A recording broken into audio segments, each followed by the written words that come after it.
আসসালামু আলাইকুম প্রিয় অর্থনৈতিক সুমারির কর্মীবৃন্দ গণনাকারী। আজকে আমরা আপনাদেরকে দেখাবো কিভাবে একজন ফিনান্সিয়াল ইউটিউবারের কিভাবে আমরা তার তথ্য অর্থনৈতিক সুমারির ট্যাবে প্রবেশ করাবো।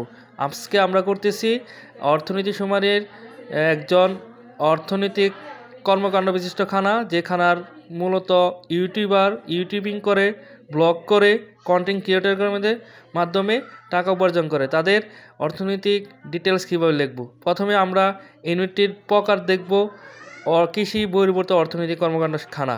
তারপরে ইউনিটির অন্য খানা কিনা আমরা এখানে না দিব, কারণ এটা খানার ভিতরে অবস্থিত।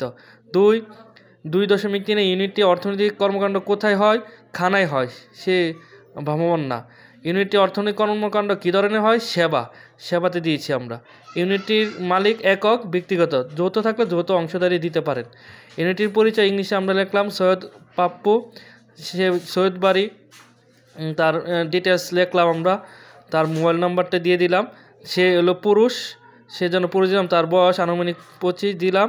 সে ইন্টারমিডিয়েট পাস করার পর লেখাপড়া করে নাই, আমরা ইন্টারমিডিয়েট পর্যন্ত দিয়েছি। ইউনিটটি কোথায় থেকে আরম্ভ হয়েছে, কত সাল থেকে? 2018। তারপরে ইউনিটটির নিবন্ধন কিনা না দিয়েছি। জনবল একজন দক্ষ পুরুষ, আর উনি একা, সেজন্য একজন দিয়েছি আমরা। জনবলের দক্ষতার লেভেল, সে দক্ষ একজন দিয়েছি আমরা। হ্যাঁ, ইউনিটটি জনবলের প্রতিবন্ধী আছে কিনা? না। বিদেশি জনবল আছে কিনা? না। উনি অর্থনৈতিক কর্মকাণ্ড বিবরণ, উনি একজন ইউটিউবার, উনি বিভিন্ন ধরনের কন্টেন্ট তৈরি করে।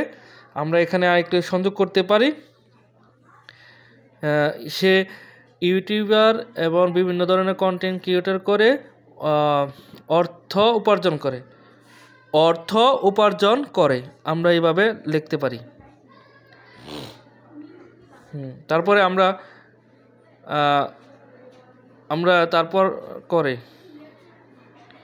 তারপরে আমরা দেখি বিএসআই, সেটা দিতে হবে না, এটা অফিস কর্তৃক। তারপরে আমরা দেখলাম সে কি করে, ভিডিও বানায়, ব্লগ তৈরি করে। তারপরে আমরা দেখতে পাচ্ছি তার মূলধন 1 থেকে 10 লক্ষ টাকা দিতে হবে। মূলধনের উৎস হচ্ছে নিজস্ব তহবিল। মূল্য দিয়েছি 20,000 টাকা। সে তার কোনো ঋণ নাই। সে প্রবাসী বিনিয়োগ আছে কি না? নাই। বিদেশি জনবল আছে না? বিনিয়োগ নাই। জাতীয় গ্রেডে বিদ্যুৎ, ইউনিটটি হিসাব রাখে না সে। আর বেতন মজুরির প্রযোজ্য নয়, কারণ তার নিজেই কাজ করে, কোনো বেতন সে নেয় না, দেও না। বিক্রি করে, প্রযোজ্য নয়, সে ব্লগার। সেই ব্যবসা অনলাইনে, এটাই গুরুত্বপূর্ণ। ইউনিটি কমার্স বা অর্থনৈতিক ব্যবসায় সম্পৃক্ত কিনা? হ্যাঁ, কারণ সে ই কমার্স করে, অর্থ ইনকাম করে, সে অনলাইন থেকে, এই জন্য দিয়েছি।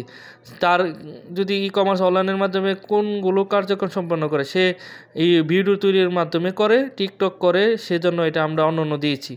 তারপরে ইউনিটি পেমেন্ট পদ্ধতি অন্য দিয়েছি, কারণ আমরা এখানে ইউনিটির পেমেন্ট লেনদেন কীরূপ হয়, সে মোবাইল ব্যাংকিংয়ের মাধ্যমে সে লেনদেনটা করে বা পেমেন্ট হয়, এটা মোবাইল ব্যাংকিং অন্য দিয়েছি আমরা। তারপর ইউনিটি কোনো ইন্স্যুরেন্স আছে? নাই। ওইটাও নাই, আপনি দেখে নেবেন। পরিবেশ নাই, সব নাই, ট্যাক্স নাই। এখন ইউনিটি ব্যাট মূসক বা মূল্য সংযোগ কর নিবন্ধন কিনা? হ্যাঁ, কারণ সে টিএনটির মাধ্যমে সে ব্যাট মূসক পেয়ে থাকে। ইউনিটির বর্তমান সে 10,000 টাকা, ব্যয় আছে 20,000 টাকা। কোনো সমস্যা পেয়েছেন কিনা? জ্বালানি সংক্রান্ত বিদ্যুৎ, সে বিদ্যুতের জন্য ব্লক তৈরি করতে পারে না। এই আমরা দিলাম। ধন্যবাদ সবাইকে। এগিয়ে যান। তারপরে আমার 19 মিনিট লেগেছে। তারপরে আমি এটা সার্ভারে একদম সেভ করুন, জমা দিন। সেভ করুন এবং জমা দিয়ে গেলাম। এর মাধ্যমে আমরা কি করলাম, একটি ব্লগ বা ইউটিউবারের তথ্য আমরা ইতিমধ্যে অনলাইনে আমরা পাঠিয়ে দেব। এতক্ষণ পর্যন্ত ধৈর্য সহকারে দেখার জন্য ধন্যবাদ সবাইকে।